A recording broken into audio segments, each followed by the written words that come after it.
Silence in the court. Welcome to another episode of Fictional Face-Off. I'm your boy, D.A. Enigma. And I'm your DA, your defense attorney, Kwame and Associates. We got a doozy for you today. This one is going to be interesting. I think people may take sides on this because we are talking about who is the best assassin. Yeah. Jason Bourne versus John Wick. Shit. David Webb, aka Jason Bourne, was born to do this. No pun intended.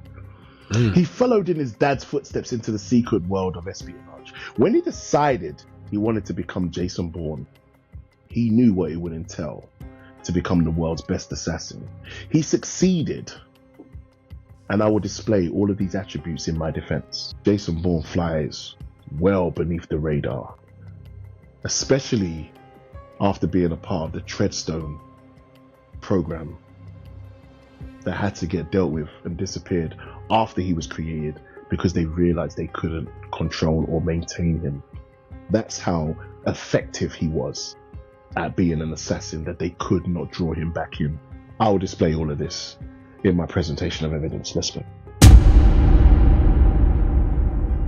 John Wick is one word: relentless. A relentless fighter, a relentless assassin. If he's on the job, it will get it done. He can beat you with hand-to-hand combat. He can beat you with guns.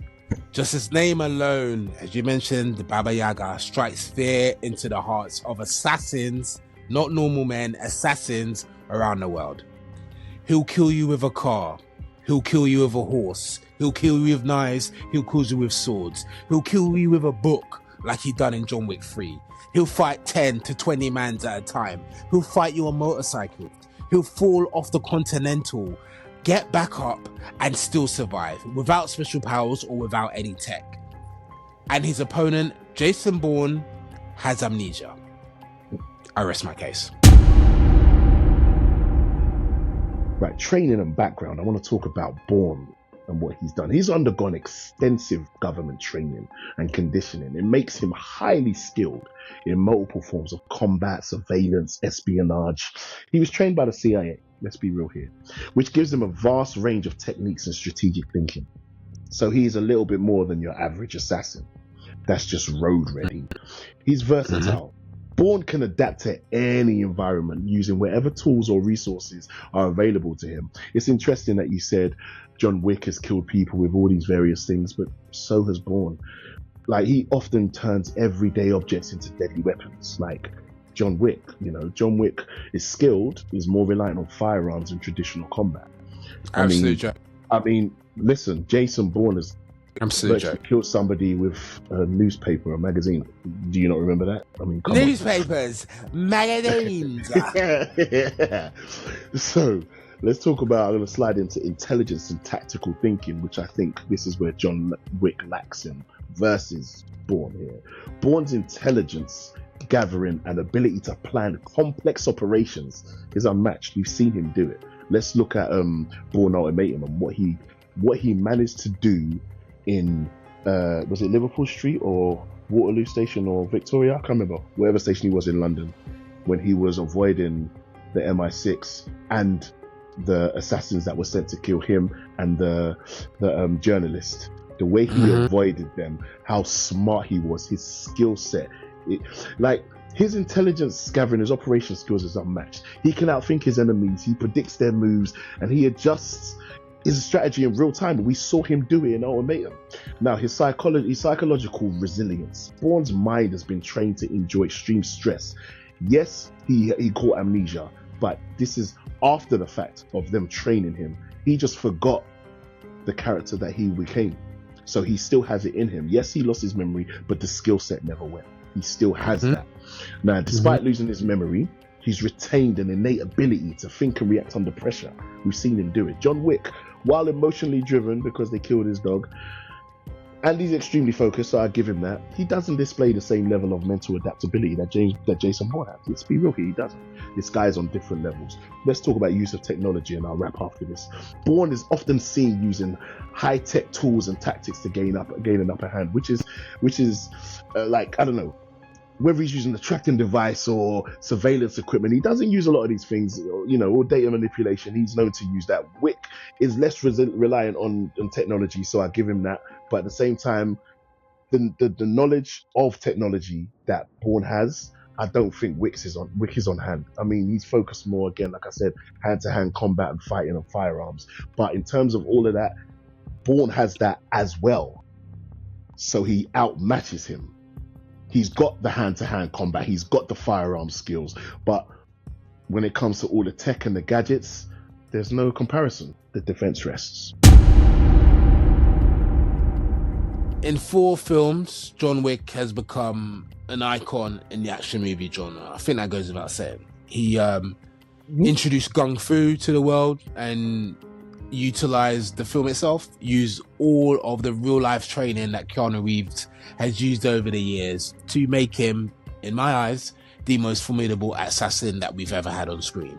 Going through the franchise, the iconic Red Circle nightclub fight scene, the horseback fight where he's battling motorcycle assassins, the Hall of Mirrors finale in John Wick 2, the staircase showdown in John Wick 4 in Paris when he falls down on the stairs. That was what I wanted to object to.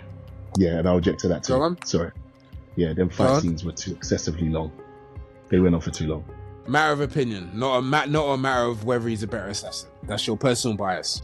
Okay. That has nothing to do with it. No, but it does though. It does though, because if you generalize it doesn't help that's the essential question of who's the better assassin. It doesn't. It's your personal preference of how long a fight scene should be. Okay. I personally think that evidence should be. I personally think that should be struck off the record, because for me it's a leading question. Okay. I'll give you that. That's true. Okay. Stricken from the record. Thank you.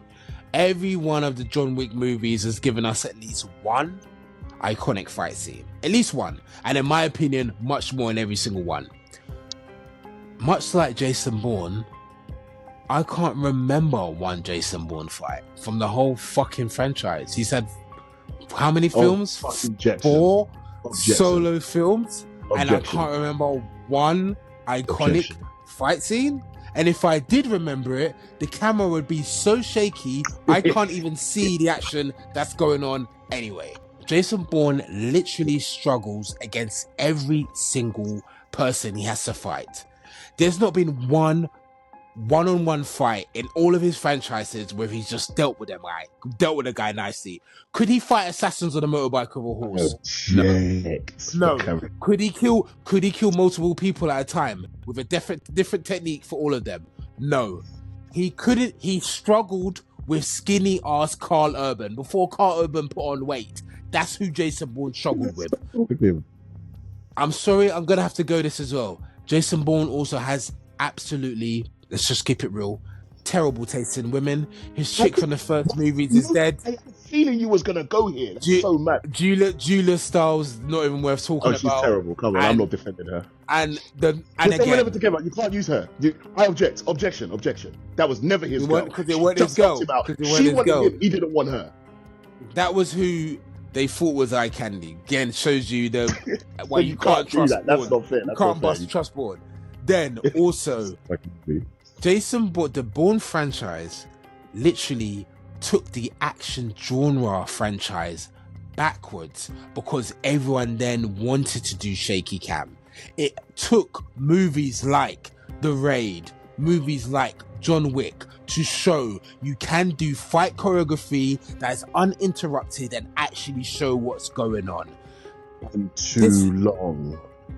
Not again, personal choice.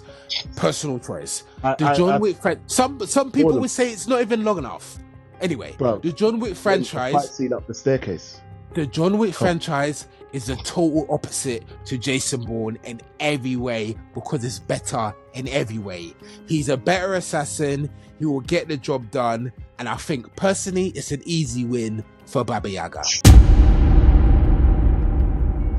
Okay, so let's talk about emotional detachment. Now, while both Bourne and Wick are driven by personal losses, Bourne has been trained to suppress his emotions and focus solely on the mission. Wick, on the other hand, like I've been saying, is a bit of a baby, you know. He's often guided by his personal motivations and grief, which can sometimes be a weakness. Yeah, because obviously, you know, his wife died and she gave him the dog, and then he met the dog and he got emotional. In short, while John Wick is an incredible assassin with unmatched combat skills, Jason Bourne's strategic mind, versatility, and government training makes him a formidable adversary on a different level. I rest my case. In this matchup, I think you have to ask yourself two questions. If you are hiring an assassin to get the job done, who would you pick? Would you pick John Wick, who you know would stop at nothing, even cutting his own finger off to show that he'll stick to his word and get the job done? Or would you pick Jason Bourne, who could potentially forget who the actual target is? Due to his amnesia? Can I answer the question? Who would you? Who would you? No, just close this. No, this is just closing statements. This is to the jury. You're not allowed to put any more leading evidence, which I think, and I'm just going to be honest, I am going to complain to whoever's in charge of this court system. You've thrown in a lot of additional random evidence after presentation of evidence, after closing statements, after opening. It's like, bruh, I'm letting you cook, but it's like, there has to be a line. There has to be a line. Okay, my bad. So, again, who would you send? The man who's going to forget who he has to kill, or the man that's going to kill everyone? Or the second question, the second and most important question. Jury out there, please, who do you honestly think would win in a hand-to-hand fight between John Wick and Jason Bourne?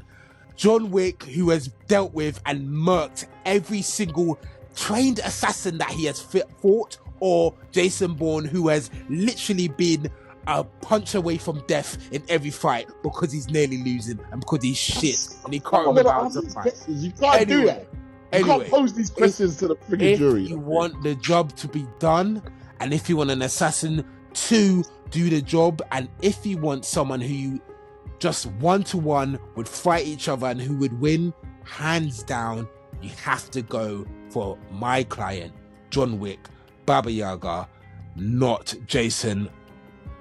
I've got shit chicks and I forget what I'm doing, Bourne. As we've been saying, you are the judge, you are the jury, you are the guys that are going to decide who is the better assassin. Is it Jason Bourne or is it John Wick? As always, I've been your boy, D.A. Enigma.